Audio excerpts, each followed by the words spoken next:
All right, fantastic. Welcome aboard, everybody. We are here on, what is it, September 27th, 3:30 in the afternoon to talk about Canvas rubrics that work for you. Now, we have a lot of different directions that we can go with Canvas rubrics today. What we're going to choose to do primarily is to keep things at a fundamental level. Now, at the end of the day, if we want to get a little bit deeper and take some really unique situations with these rubrics, I am more than happy to do that. But I want to make sure that we meet the faculty in the room who maybe haven't ever used a Canvas rubric before. They might be brand new to that skill. And so we want to ensure that this workshop meets everybody's needs where they are. Maybe you've been using rubrics already, and more power to you. Maybe we can think about new and exciting ways to make them work even better in your class. So before we jump into content, just a few notes of housekeeping. Please, I welcome you to use the raise hand button. If you just click on reactions at the bottom of your screen and raise your hand, it will push you to the front of the line. We can say, if you have a question throughout the workshop, I'm happy to pause and answer questions as we go through. You can also utilize the chat. You can also just unmute. So whatever way is more comfortable for you to participate and engage, I'm happy to accommodate that. In addition, if we can keep our Zoom muted, unless we do have something to share with the group, I would appreciate it. We want to make sure everybody can hear without those background noises as distractions. Also, if for any reason at all, my Zoom freezes and I suddenly leave this room without any explanation, please give me 3 minutes to come back.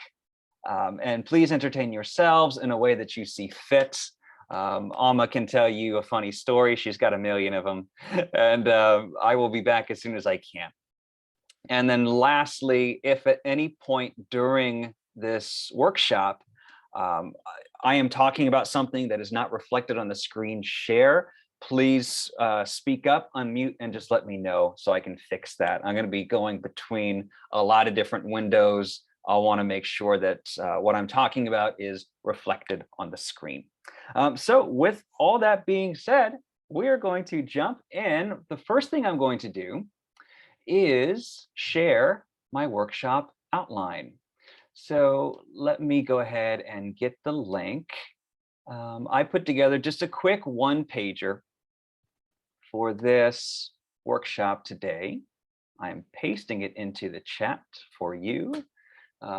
Do with it what you will. You can download it, print it, stick it on your fridge, whatever suits your fancy. But I've also included some helpful links near the bottom that kind of just go over some of the fundamentals of what are Canvas rubrics, how do I use them, some more of the technical side of things. But we'll be talking about this together this afternoon.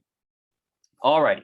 So that being said, I want to, Diane, yes, this is 1 hour of Flex credit. Do be sure and sign in the chat. I appreciate it. Thank you. I'm going to share my screen now. Let's get back to it.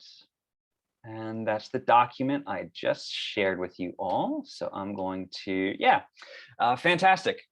Canvas rubrics that work for you.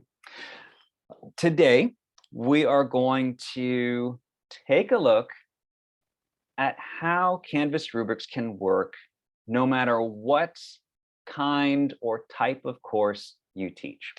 Those of you who've been in workshops with me before, you know I am not a one-size-fits-all kind of online teacher. I believe that we teach unique subjects that warrants unique solutions in terms of online learning.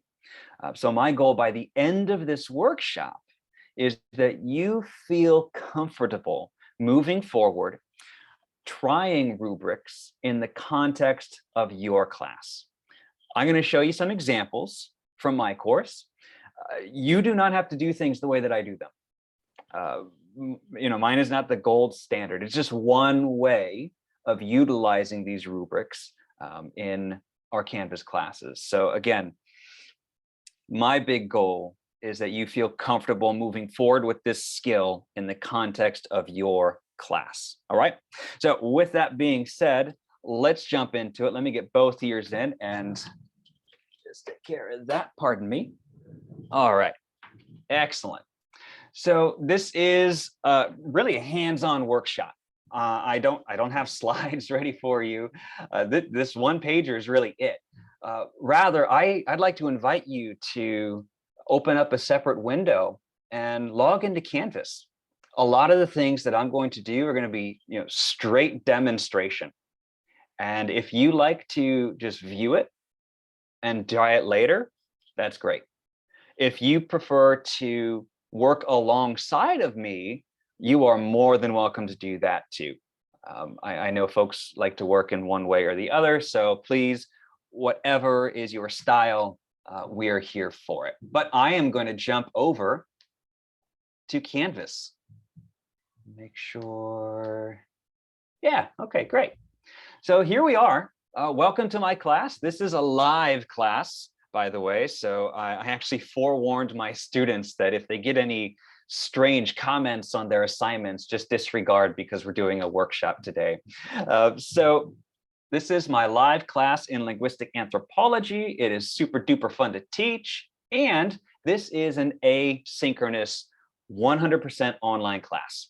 That being said, rubrics, as we're going to talk about them today, they can be used in any modality. And by that, I mean, they can be used in asynchronous courses, synchronous ones, hybrids, even on-campus classes. I'm encouraging a lot of instructors who are back on campus that they have some Canvas components for that class. I know a lot of instructors who've just gone paperless. They don't hand out papers anymore. They just have things on Canvas. And in those cases, a Canvas rubric is perfectly in order. So how do we begin? Well, first thing we're going to do in our Canvas classes is look at our course navigation. And there's a lot of stuff on this left side. Some of it you might see in your class. Others, they might be unique to how I have my class set up. But every single one of us should have an option for rubrics. And it might be invisible, like I have that eyeball crossed out, or it might be visible, and that's okay too. Whatever you prefer. I keep mine hidden from students because I found some students would get confused when they would click on the rubrics, but they wouldn't see the assignment that went with it. So I just decided to hide mine. Okay. But I'm going to invite you to go ahead, if you're working alongside me, to click on that rubrics button. And when you do that, you might have something here already. You might have nothing there at all. That is okay. All right, that is just fine, no problem either way. But here is where we are going to start working. And again, if you've never done a rubric before, this is for you. If you want to think about different ways of using rubrics in class, we will also address that here today. The first thing we want to do is click this button on the right-hand side to add a rubric. Right? Fairly simple. We'll click on that and look, great. Canvas, and I'm zooming in. Canvas gets one laid out for us. It's just called some rubric. That's very specific. Some rubric, I'm going to retitle that. I'm going to say, this is an example rubric for written assignment. Great. Okay. And if you're working alongside, you can call this anything you want. And then in our rubric right here, we have a few different areas that we need to pay attention to. So before I start filling in with information, it's worth mentioning why is a rubric a really good idea, especially in online learning. There are several reasons why I personally think rubrics are a good idea. A few of them include, one, This will demystify our expectations for assignments. I don't know about you all, but often when I put forward an assignment to my classes, sometimes there can be a lot of questions about that assignment. And of course, you know, we're good. We answer those questions semester after semester after semester. However, I have found since I really embraced using rubrics in all of my assignments, the questions I get is significantly reduced because the answers to those questions are embedded in my rubrics. Okay, so that's one reason to think about it. Also, I want you to think of the rubric as a tool to assess student performance in a consistent way. Whether you teach one class section or 5 or more than 5, if you use the same or a similar rubric between all of your classes, then you are in many ways being consistent across that board in the way that you measure student learning. Also, and this is kind of practically speaking, rubrics save us time. Us as teachers, they save us time as we go through our student submissions and provide valuable feedback.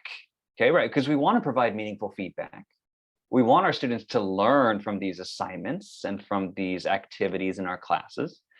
And I found that using well-structured rubrics can save me time in providing that meaningful feedback. So again, just a few things to keep in mind as we talk about these rubrics. But let's get to it. All right, let's look at this. If you're just getting in, we clicked on rubrics in Canvas. We clicked at the top right for add a rubric, and we have come up with a title for our rubric, right? Just example rubric for a written assignment. Okay, so what I'm going to do is I'm going to add first and foremost a criteria, right? A criteria. So what is this section of the assignment all about? And you know, before I could type everything, I actually spent some time writing up a few things ahead of time so I could copy paste and save a little bit of time. So here's what I'm going to do. I'm going to copy and paste my criterion. So when you're ready to do that, or when you're ready to write something, you click on the pencil, right? And then you have two sections here, a description or a long description. I usually do both, depending on the assignment. I usually do both. So I'm pasting here. I'm going to remove that first piece and paste it into the top. So the description is Anth response rubric. And that is a play on anthropology and response, right? I just put those two words together in my class. And so the Anth response assignments are designed to facilitate student critical thinking and engagement with anthropological topics relevant to the weekly lesson. Here, I'm really just summarizing the general idea behind this assignment and behind my grading. Okay, I'm not getting too specific yet with any details here. So I'm going to click on Update Criterion, and look what happens. Great, so that just gets popped into here. Awesome, right? So now I'm going to shift over to this middle section where it says ratings. Okay, so currently it has 5 points, full marks, or 0 points, no marks. For me, I typically offer a lot of low stakes assignments in my classes. Usually, I'd say on average, the average assignment in my class is worth 10 points. Okay, and they have several 10-point assignments every single week. So for me, what I'm going to do is add some possibilities on a range from 10 down to 1. Okay, and to add possibilities, we click this red plus sign, right? So first, I'm actually going to click this pencil. And I want this one, the first one, to be out of 10 points. And you can put anything you want. If it's a big assignment, you can put 100 points in there. That's great. But this one, I'm going to keep at 10 points. And instead of full marks, I actually have my own verbiage I like here. I'm going to put exceeded expectations. Remember, I wrote up this page ahead of time. I'm going to paste that in there.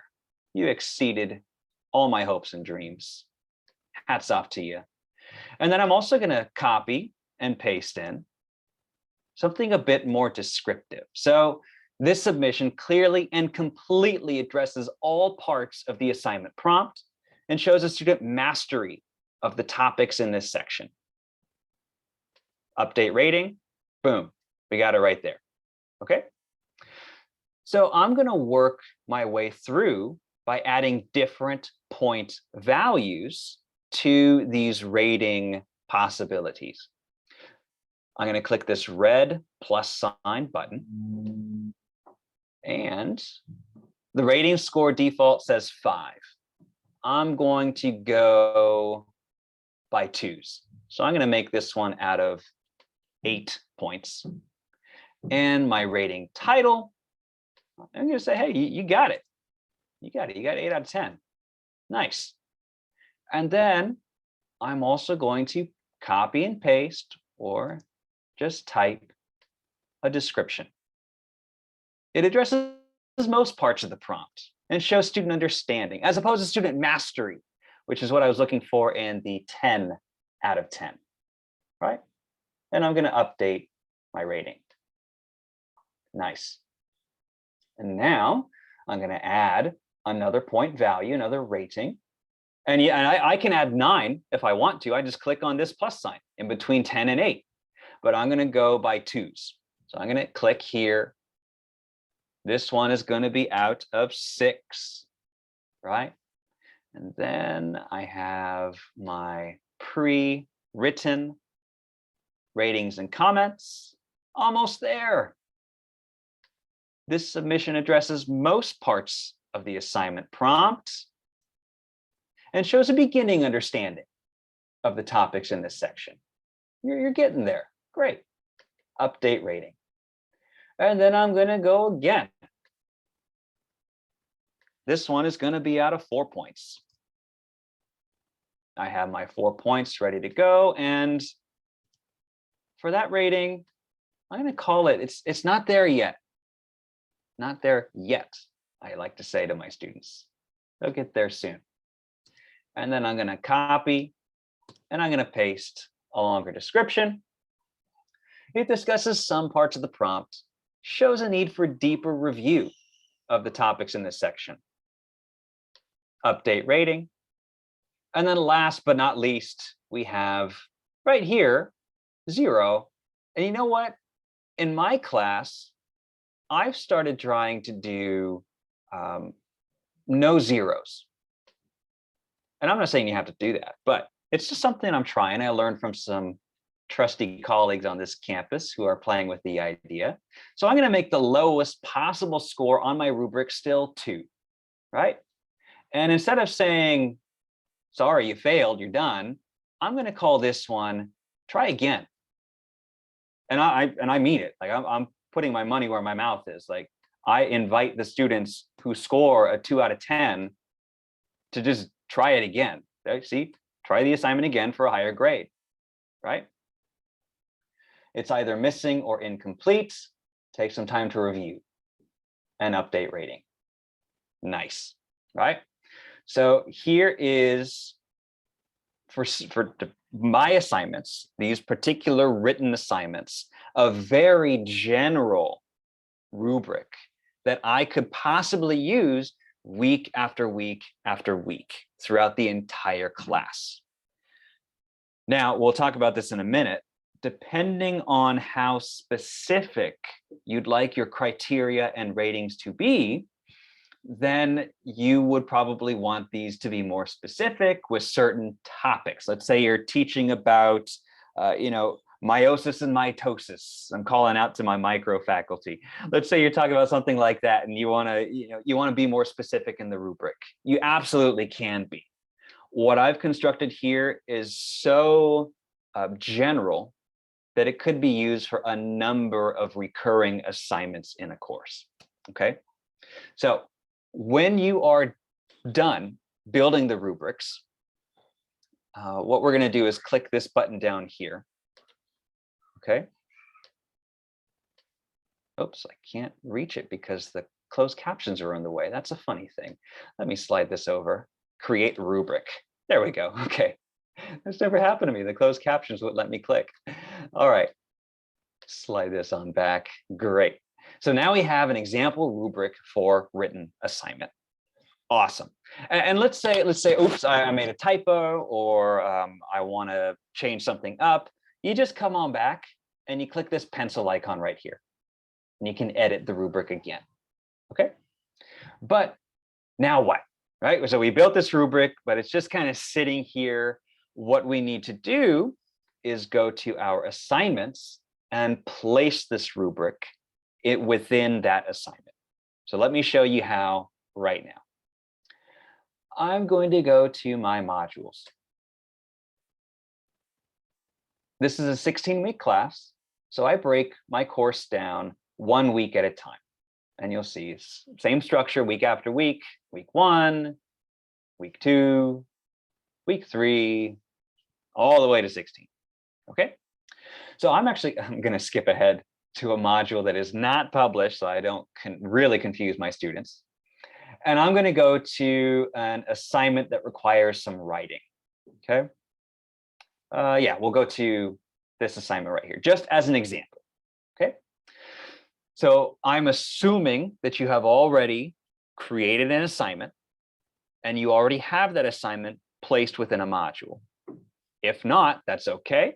You would just press this plus sign. You can create a new assignment and start from scratch. But I'm going to operate assuming that we already have assignments ready to go.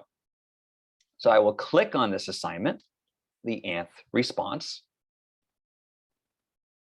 Fantastic. And again, I have my prompts. I have my questions ready to go. My students get to learn some Michoacan Aztec.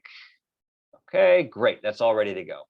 But to add the rubric, you got to scroll all the way to the bottom of the page. And it's hiding right here. I don't know why Canvas does this, but they do it. They have a little button hiding at the bottom to add a rubric. We're going to click on that. Excellent. And this looks just like what we saw on the rubrics page in our course navigation. However, I already did this. I don't want to do it again.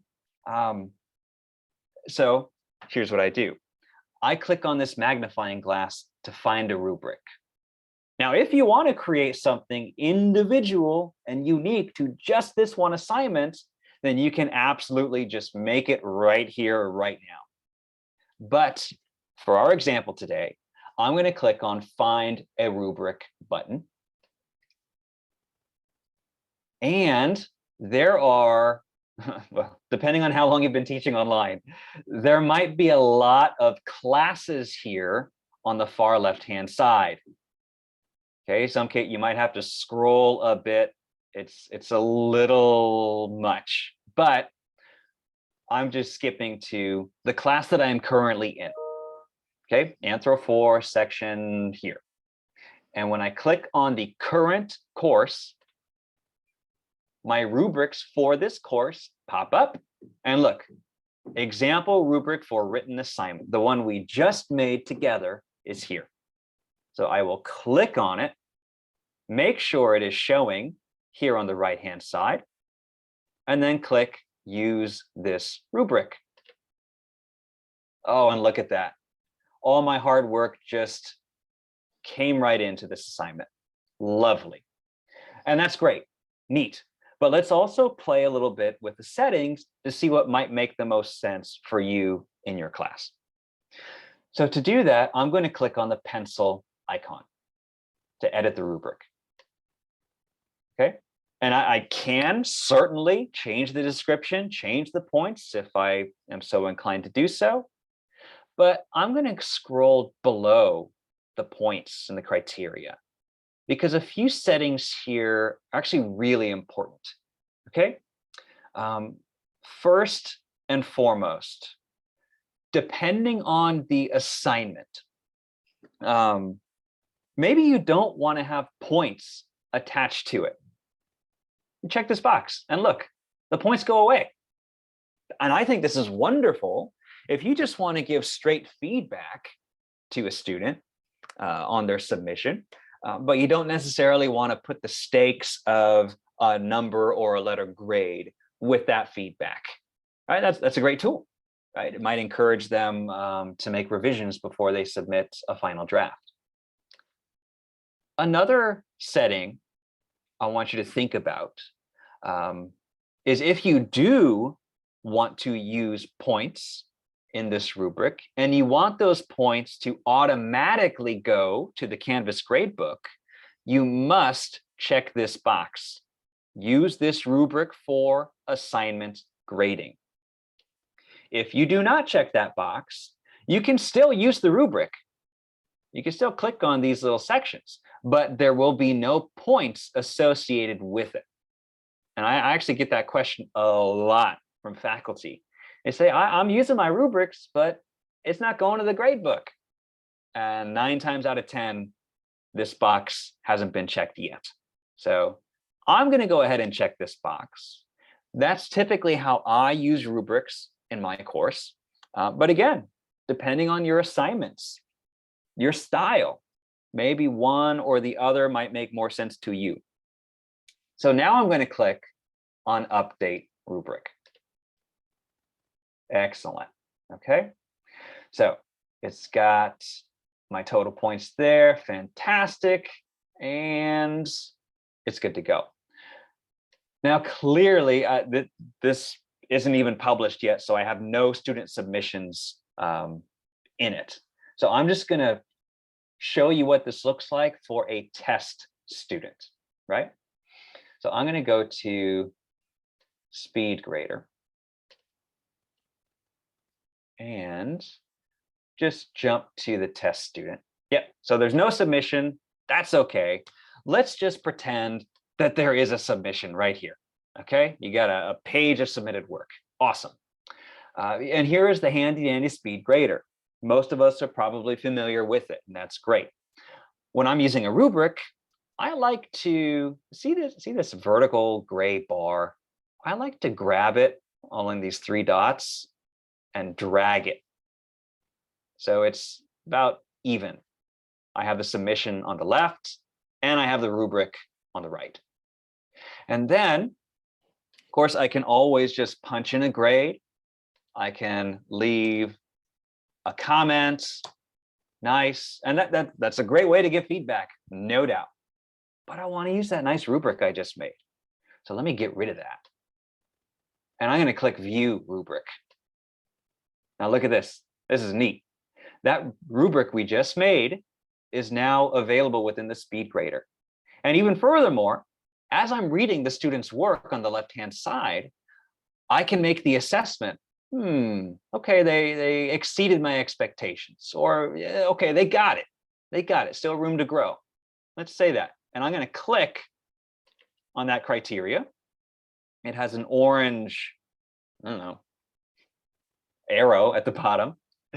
And if you wish to do so, and see, it even automatically awards 8 points here, you can click this dialog box to leave a comment below, maybe something more specific. I really like your example in question. I can type number 3, etc. And then you can click on the Save button. That's essential. You got to click Save, or it's not going to go anywhere. So click the Save button. And look, the score is automatically calculated as 8. And the student sees, got it. And they will also see my comment. And of course, you can also leave a comment here. But depending on how many criteria you have, maybe you want it to be associated specifically. Okay, and that's wonderful. Nice, look at that. And then of course I can advance to the next student and do the same exact thing. Go through that process, view rubric, read their work, click where I think the assignment falls on the rubric, click save, boom, entered a 10 automatically. And I love this, and it's also something that I coach my students to pay attention to. Because, and here's why. Because if I, for example, just for a moment, switch to the student view.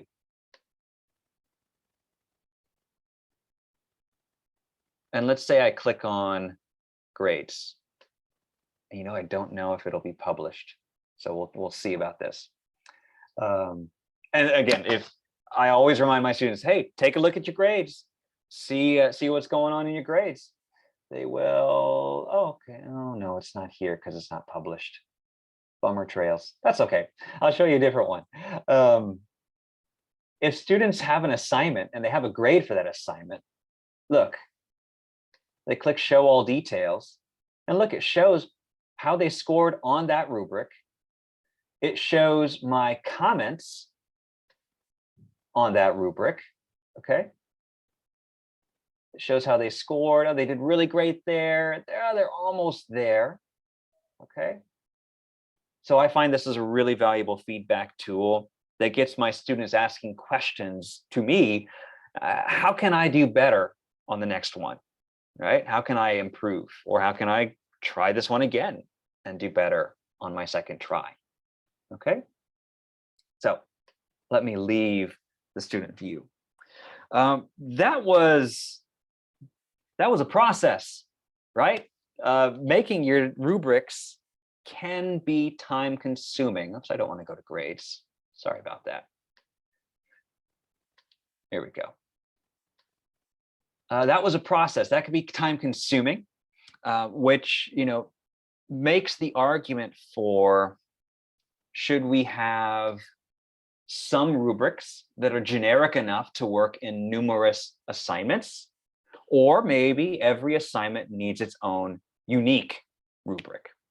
But before we proceed, do we have any questions? The chat has been very quiet, and that's okay. Do you have any questions? Michael, did I miss the part where it shows how to create multiple criteria? It looks like in this one, it looks like you're doing 10, 8, 6, and you're addressing all the criteria in one. But what if you have one criteria for writing style and another for basic basic writing skills, or citation or something like that? So if you have more than one criteria, what do you do? Absolutely, and that is my next demonstration. So I'm so glad you asked it. Let's see. Oh, thanks, Darby. I appreciate that. Appreciate that. Yeah. Thank you. Okay. I have another quick question. Yes, of course.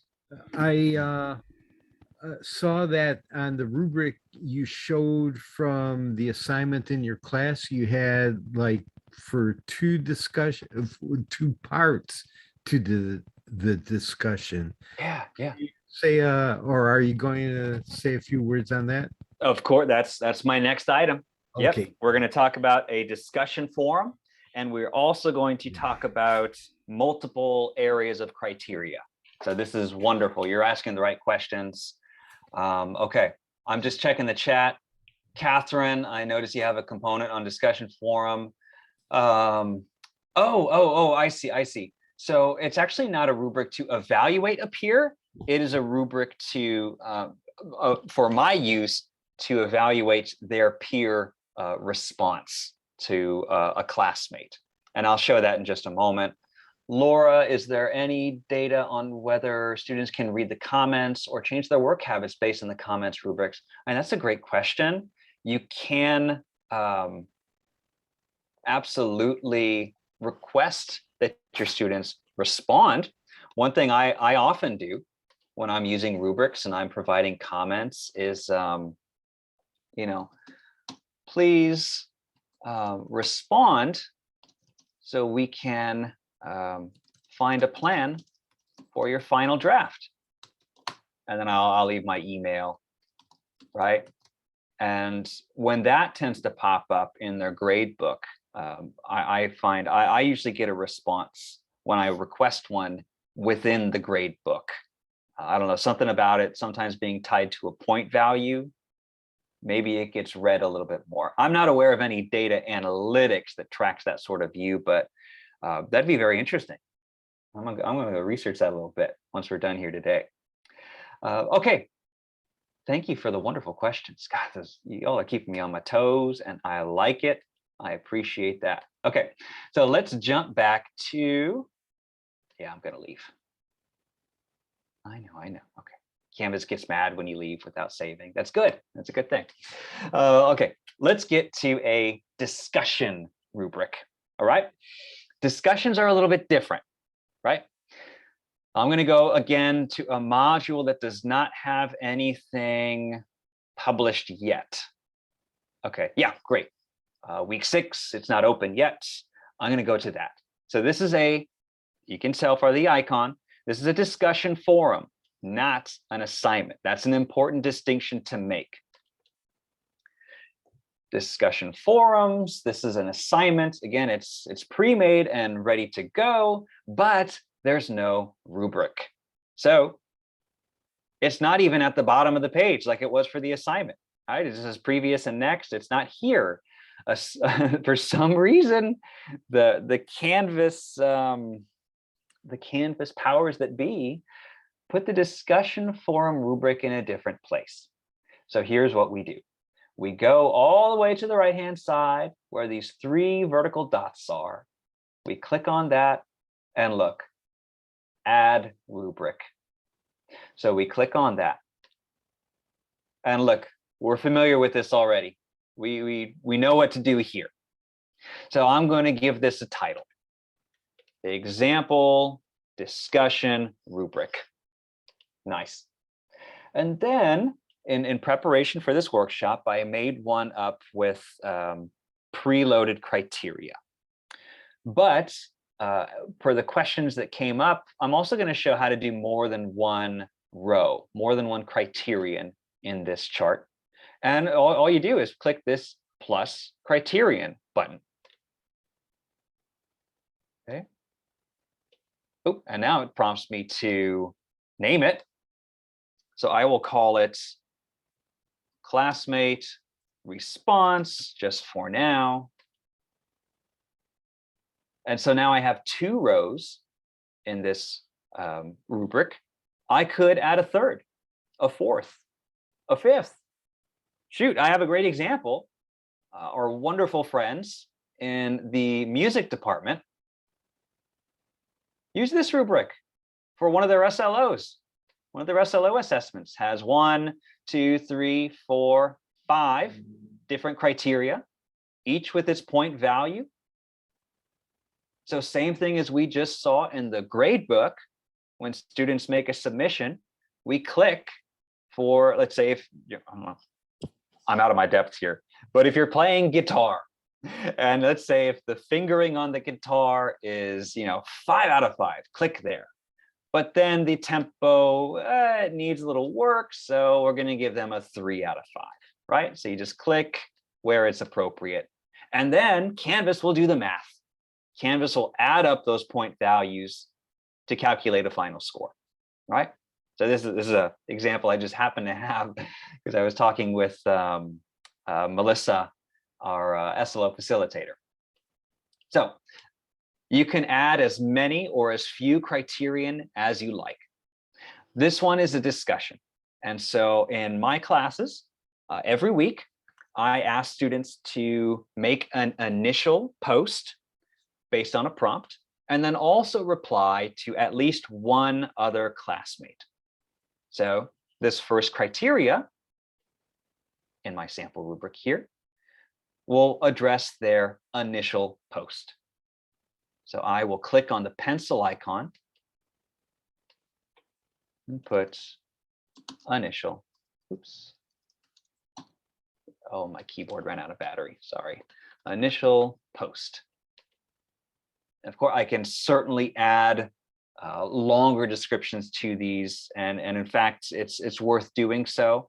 I'm trying to save a little bit of time right here in this moment, though. But then the ratings work exactly the same way. So I can identify a range. If my assignments are worth 10 points each, then perhaps I'll have the initial post out of 5 and the reply to classmate also out of 5, so that their maximum score is 10 out of 10. So I will copy and paste just like I did in these criteria. So I could say the initial post completely and clearly addresses all parts of the prompt in a way that's aligned with class content. Again, I'm being really general here. Depending on your class discussion forums, it might be worth being much more specific as to what exactly students need to do. Otherwise, it might be worth leaving it a little bit more open-ended like this. Hey, did you address the prompt? You don't have to agree. You don't have to disagree. Did you engage with the content? Update rating. I'm going to add section out of 3 points. And I'll say out of 3 points, let's see, almost there. It somewhat addresses most parts of the prompt, right? And then for this last one, again, I'm not giving zeros right now. I'm going to make it a 1 instead. And the initial post is either missing or does not address the forum prompt. Please try again. And I'm just going to call it. Try again. And then for the classmate response, that second criterion, it's the same exact process. So I'm going to go into each section. Again, I wrote these ahead of time. Copy and paste. I'm going to add one for 3. Call it almost there. See, I'm going faster now because you all know what's happening. Okay, addresses some, but not all content. And then make this out of 1. Call it try again. And the reply to a classmate is either missing or doesn't provide substantial interaction with the original ideas. Update rating. Boom. And again, we can do this with more criteria, with more point values. I'm going to leave it at this. Again, you have the choice to remove points from rubric or to use this rubric for assignment grading. I'm going to select that one and click Create Rubric. Nice. And then what I often do is I will refer my students. It's the same thing. If students need to see the rubric, then they also click on these 3 dots and it says View Rubric in that section. So what happens when we go to the speed grader? All right, we are in test student now. I am dragging this vertical bar to the middle-ish. And we'll pretend that there is an initial post and a classmate reply on the left-hand side. I will click on View Rubric. And look at that. Oh, that's nice. Let's say they did a great job. Boom. You get full marks on your initial post. But your classmate response, you kind of just said, I agree. You didn't really interact with their ideas. So I'm going to ask you to try that again. And I can leave a comment. I could say, I'm glad that you agree, but let's go into more detail. And then I can click Save. And Canvas does the math. 5 plus 1 equals 6, right there. My comment is right there. And then I would proceed to go through this with my entire student roster, awarding them a grade as appropriate. Okay. So again, one thing to think about in your class is the utility of a rubric that is generic enough to be used week after week after week, versus one that is more specific to the assignment. So let me show you one more possibility that is much more specific to an assignment, and it even has more criteria to it. Okay, let's do this. Ah, yes, great, perfect. I already have it open. So in my class, in linguistic anthropology, I have one fairly large project for students to do. And I don't need to go into details of that project for our purposes today. But in short, they need to record and transcribe a real world conversation and then use methods learned in class to analyze that conversation. So this is the assignment prompt, transcription and discourse analysis project. And I have used the clear assignment template to break this down. I have steps 1, 2, 3, etc. for students to do. And then, of course, some helpful tools as they engage with this project. Again, it's a big project. It takes them some time to get this done. However, I have also made a rubric for this assignment. And I will show you by clicking on Rubrics in my navigation. Now, this one is a little different. Click on that transcription project. This is the assignment I just showed you. Now, look what I did here, right? So I have 6 criteria, and each one of them is a section of their project. So for example, this first one, I want to see how accurately a student uses the method of linguistic transcription. And that section alone is out of 20 points. So I want to make sure I teach my students those lessons very, very well, because that's a big portion of their grade. Same thing with, is it accurate? Is it an accurate transcription? Again, that's significant, 20 points right there. But you'll also notice this looks different from our previous 2 rubrics.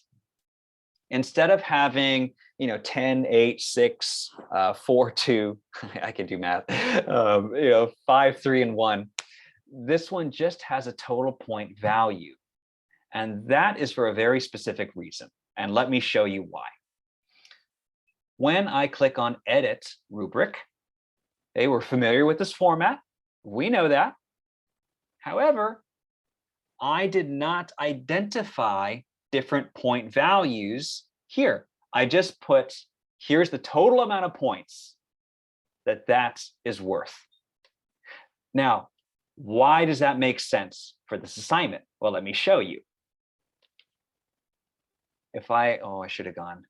I shouldn't have closed that window. Sorry, maybe I can go back. If I can go back to that assignment, we have the technology. Yes, we do. Excellent. All right. So I'm back at that assignment with the rubric I just created. I click on the speed grader. Oh, and there's no speed grade because there's no submissions yet. That makes sense. So I'm going to shift gears. And I apologize for this because I have to go to a course that actually has that assignment published. See, this is what we do. We adjust, we make it work. Let's get into it. Pardon me. This is last semester's class. You see, I like to change things up one semester to the next. And then project. Let's see. Submit here. Great. Okay. All right, so this uses the same rubric. If I go to speed grader,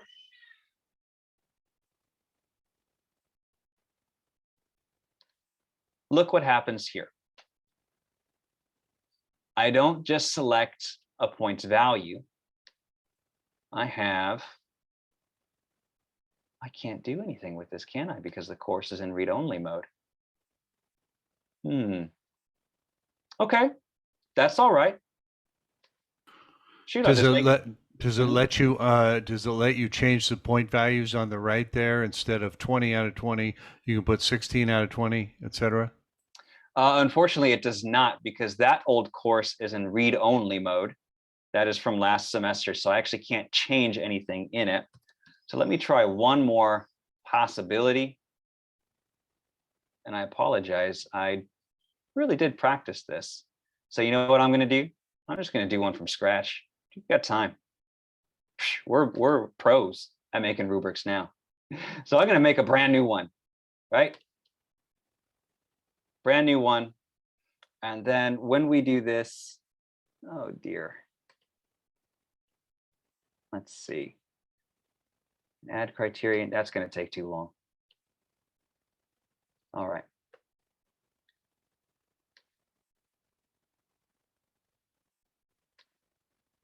See, I apologize. This isn't working like it was this morning. So here's what's going to happen instead. I'm going to go to an assignment that is not that project, just for the sake of demonstration. Chapter 4 reading questions. It's not how I'd prefer to do it, but it's going to work for right now, because we have only a few minutes left. So I'm going to add a rubric, and I'm going to find that assignment rubric I just created. Again, I find the current class that I am in. There we go. And then I have the transcription project. Use this rubric. Great. Then I'm going to click the pencil icon to edit this rubric. Oh, and look, and Canvas gets mad. You can't edit this rubric either because you don't have permission, or it's being used in more than one place. Any changes you make will result in a new rubric based on the old one. Continue anyway. And I'm glad this happened. I'm glad this blooper occurred, because this will happen if you make a general rubric that you use in more than one place. Don't be afraid of this message. What you know what I do? I click, yeah, I want to continue anyway. Okay. So don't let that hold you back if you choose to create a rubric from more than one place. But what I've done here down below is check I'll write free-form comments when assessing students. I like that option, because instead of selecting a number 108642, I write a comment freehand. And I'm also going to use this rubric for assignment grading. I will update that rubric. And that's okay. That's just because I'm playing. All right. So let me show you from the speed grader, and I apologize, this took longer than it needed to. But if I go to speed grader now, I'm in test student. Just pretend there's a nice research paper on the left-hand side, and I click on view rubric. So look, I have the criteria from my research paper in this left-hand column, all 6 of them. I have an area here to write a comment. So let's say excellent use of conventions, I'm gonna give you 20 out of 20. Nice. And you know what my favorite part is? This box right here. Save this comment for reuse, because that way, when I finish grading this student and I go to the next student, this exact same comment will be available in a little drop-down menu. So you can use these same personalized comments and just modify a detail or two and still give really meaningful and individualized feedback. Okay, So that is, again, the option of you doing free form comments within a rubric. Again, I apologize that demo didn't work out exactly as I intended, because that's actually an old assignment, but I'm glad we got to how it looks in the grade book. Yes. Michael, I had a little question. So Yes. when you're looking to reuse comments, where are you at where does the drop down menu come from? Okay, yeah, let me show you that. What I'm going to do is hide my student names just to maintain some privacy. Okay, great. So it just says student 26. I'm gonna do right. Save that comment for reuse, and let's say I click save. Okay, then I go to my next student. I click on view rubric, and look, saved comments is right here. I click, and there, boom. And it goes right into that little box. I love that. So when I'm actually grading research papers, Amma, I have 5, 6, 7 different saved comments that I can choose from as I go through these student submissions. It's a huge time saver for me, but it's also really, really meaningful feedback. Now I have an amazing desire to give that exact writing there for a comment. Don't quote me on that one. No, Yeah. I'd love it. They deserve it. All right, so here's what's going to happen. We're at 4:28. This flew by, but just to recap, we talked about assignment rubrics, discussion forum rubrics, and something for a research project or research paper. What I would like to do with our 1 minute left, in addition to thanking you for your time today, is launch a quick poll. 2 questions, anonymous, no stakes, but I just want to know how you plan to move forward with rubrics in your class. So if you would be so kind as to answer this poll, it's just 2 questions. I would greatly appreciate your time. And I will stick around for a little bit if you have any questions. The time goes by so fast in these things.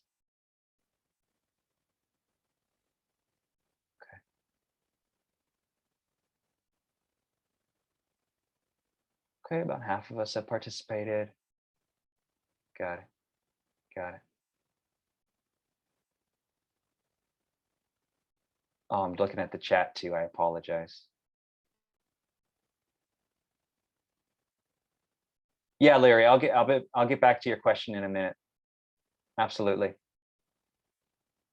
Okay. Great, great. All right, awesome. We're at 86% participation. I'm going to end that poll. We're at 4:30, and I appreciate your feedback. It's a lot to go through. We have, yep, I plan to incorporate Canvas rubrics. So getting there, absolutely. I hear you. And then I feel more confidence. Maybe we'll do another one of these workshops that's just for discussion forums, perhaps. So we can get really nitty gritty with just 1 or 2 assignments. Okay, excellent. Well, it's 4:30 on the dot. I appreciate your time. I value your time. So thank you, thank you, thank you. And I'll be here for a few more minutes to answer some questions, but otherwise have a marvelous evening. Take good care of yourselves. Thanks, everybody. Michael, can I ask you a question? Thank you. Yeah, and then we'll go Francisca and then Diane. Yes. And is it okay if it's not related to rubrics, but it's, Canvas related? Yeah, we'll see how deep we can go. Sure. No, just a quick question. So I have a class that only meets online. For presentations, I was thinking of asking them to record themselves, record themselves doing their PowerPoint presentation via Zoom or maybe Screencast-O-Matic. Is that what you would recommend? Or is there like another tool that you can I can look into it. I'm not asking for details, but is there anything else that I'm not thinking about as an option? My general recommendation is, if you can, keep it within Canvas. Okay. So that would mean either using the media recording tool within an assignment or using Canvas Studio, which students can use Canvas Studio. Okay. And they can record, they can also screen share if they need to show slides or something. Oh, okay. I recommend staying within Canvas. I Okay. find when we throw more technology at our students, they can get a little lost. Okay. Thank you so much. I appreciate it. Yeah, of course, of course. Diane, hi. Hi, thank you. I was so glad to see a couple more tips about rubrics, like the that grading